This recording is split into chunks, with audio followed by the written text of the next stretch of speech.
क्यों, क्या पाप का घड़ा भी सबका अलग अलग साइज का होता है? नहीं, एक एक एक लिमिट होती है। एक लिमिट का मतलब होती है, जैसे आप छोटे-मोटे पाप कर रहे हो और आपका पुण्य बहुत है, तो आपका पुण्य आपको बचाता रहेगा और वो पाप कर्म जमा होता रहेगा।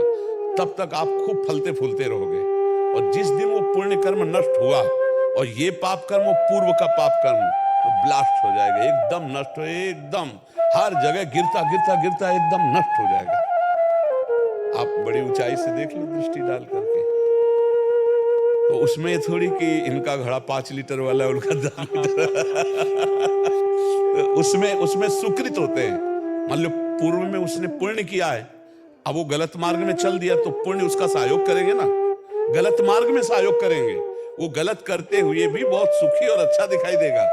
जब तक उसका पुण्य चल रहा है, जहां पुण्य खत्म हुआ तो बोले अब पाप का घड़ा भर गया, क्योंकि पाप ही पाप रह गए, अब तो दुर्गति भोगनी। और कोई कोई पुण्यात्मा दुख भोगते पाए जाते हैं कि बहुत अच्छे चल रहे हैं, धर्म में चल रहे हैं, एक एक कदम सही चल रहे हैं, लेकिन हर कदम उनका दुखमय हो रहा है, क्योंकि उनका पाप का क्रम चल रहा है। अब वो पाप नष्ट हो रहा है और पुण्य जमा हो रहा है, और जहां उनका पाप नष्ट होता है प्रकाशित हो जाएंगे, और जहां उनका पुण्य नष्ट होता है वो नष्ट हो जाएंगे।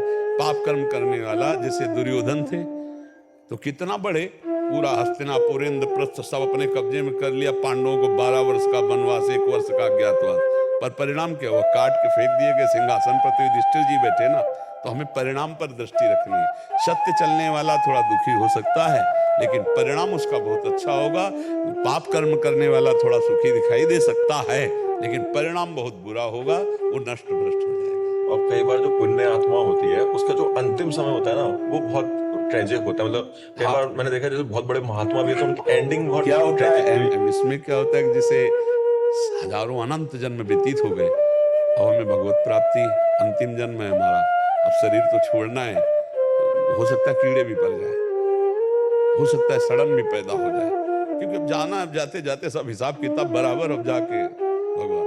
और कितने ऐसे पापी देखे जाते हैं कि 1 सेकंड में शरीर छूटा और कोई परेशानी नहीं, चले गए, क्योंकि उनकी लंबी यात्रा है, फिर आएंगे, फिर जन्मेंगे, फिर मरेंगे, और उनका आखिरी जन्म। ऐसा सैकड़ों महात्माओं को देखा गया कि मतलब अंतिम जो बहुत ही मतलब बहुत ही, कि जो आप संसारी आदमी के भी नहीं देखेंगे, ऐसी शरीर की स्थिति पर उनका आखिरी जन्म है। अनंत जन्मों का हिसाब किताब बराबर करके वो भगवान के धाम जा रहे हैं, क्योंकि शरीर तो छूटेगा ही, और छूटते छूटते सब हिसाब किताब हो गया और भगवान